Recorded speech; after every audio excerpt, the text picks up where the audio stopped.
நம் வாழும் இந்த உலகத்தின் எதிர்காலம் எப்படி இருக்கும் என்பதை அறிந்து கொள்ள கடந்த காலத்தை புரிந்து கொள்வது மிகவும் அவசியம். சில நேரங்களில் பல்வேறு காரணங்களுக்காக உண்மை இருட்டில் இருந்து விடுகிறது. அப்படிப்பட்ட உண்மைகளை வெளிச்சத்துக்கு கொண்டு வருவதே இந்த பதிவு. உண்மை பாதையில் உங்களை சிந்திக்க தூண்டுவதே இந்த பதிவின் நோக்கம்.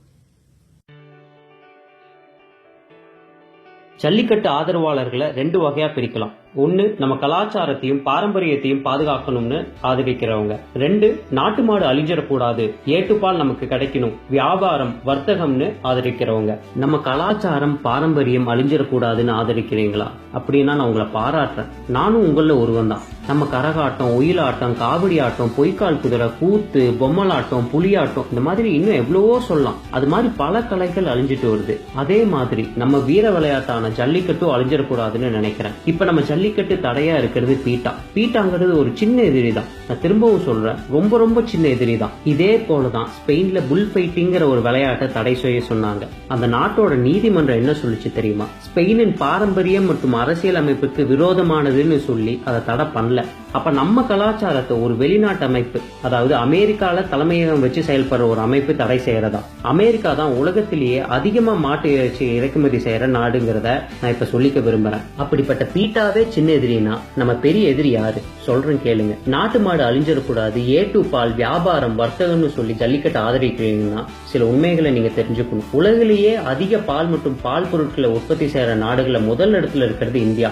2015ல 146 மில்லியன் டன் செஞ்சிருக்கோம். 2016ல 160 மில்லியன் டன் செஞ்சிருக்கோம். மாட்டுப்பால் உற்பத்தியில நமக்கு 2வது இடம். இதுக்கு முக்கியமான பங்களிப்பு கொடுக்கிறது மாநிலங்கள் ராஜஸ்தான், உத்தரப்பிரதேஷ், ஆந்திர பிரதேஷ், மத்திய பிரதேஷ், குஜராத். 2001 உற்பத்திக்கும் 2015 உற்பத்திக்கும் பார்க்கும்போது ஆந்திரா 123% வளர்ச்சி அடைஞ்சிருக்கு. குஜராத் 100% வளர்ச்சி, மத்திய பிரதேஷ் 104% வளர்ச்சி, ராஜஸ்தான் 118% வளர்ச்சி, உத்தரப்பிரதேஷ் 90% வளர்ச்சி, தமிழ்நாடு வெறும் 39% தான் வளர்ச்சி அடைஞ்சிருக்கு.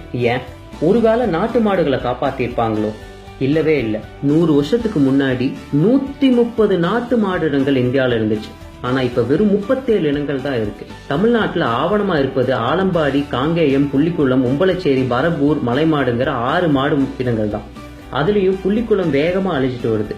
90களில் 90,000 மாடுகள் இருந்தது, இப்ப வெறும் 21,000 மாடுகள் தான் இருக்கு. ஆவணம் செய்யற முன்னாடியே புங்கனூர், நாட்டான், துஞ்சித்தலை, தொண்டைநாடு, தென்பாண்டி, தம்பிரான், எரிச்சலை, மணப்பாறை, வடக்கரை, கொல்லிமலைன்னு பல மாடு இனங்கள் அழிஞ்சிருச்சு. நீங்க கேட்கலாம், நம்ம அரசாங்கம் இதுக்காக எந்த திட்டமும் போட கிடையாதான்ட்டு. 91க்கு மேல வந்த எந்த அரசாங்கமும் நாட்டு மாடை பாதுகாக்கணும்னு ஒரு திட்டம் கூட போட கிடையாது. உங்க மனசுல தோணும், ஜெயலலிதா ரொம்ப தெய்வ பக்தியுடையவங்களே, அவங்க எதுவும் செய்யலையான்ட்டு. அவங்க அரசாங்கம் என்ன செஞ்சதுன்னு நான் சொல்றேன். தமிழர்களோட கலாச்சாரமும் பாரம்பரியமும் ரொம்ப பழமையானது. என்னதான் இந்து மத அறநிலையத்துறை ஆங்கிலேயர் காலத்திலேயே தொடங்கினாலும் இந்த திராவிட ஆட்சியில தான் கோவில் சொத்துக்கள் அதிக அளவுல அபகரிக்கப்பட்டதா ஒரு புலிவரம் சொல்லுது. 2013 கடைசியில திருவானமலை கோவில் கோஷலால் இருக்கிற மாடுகள் பல திடீர்னு இறந்து போக மெட்ராஸ் ஹைகோர்ட் அறநிலைத்துறை கீழ் வரும் கோயில் உள்ள கோஷலாக்களை ஆய்வு செய்ய உத்தரவிட்டது. பல கோடி வருமானம் வரும் கோவில்களுக்கு கோஷலாவை பராமரிப்பது பெரிய விஷயம் இல்ல. ஆனா ஆய்வின் முடிவுகள் ரொம்ப அதிர்ச்சியை கொடுத்தது.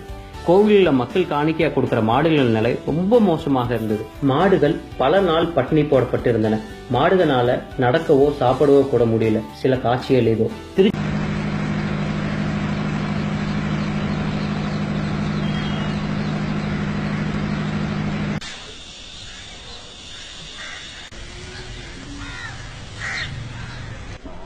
உடம்பு இல்லாம போச்சு. நீ ஜாக்கிரதை எடுத்துக்கிறாரு தம்பி, எடுக்க கோச்சிக்கிறாரு தம்பி, எடுக்காது தம்பி, எடுக்கிறாரு தம்பி, எடுக்காது தம்பி, கோச்சிக்கிறாரு. எங்க செருப்பா வந்து அடிச்சுட்டு போகுது 2 அடிய, அதுதானே அடிங்க நீங்க. ஆமா தம்பி,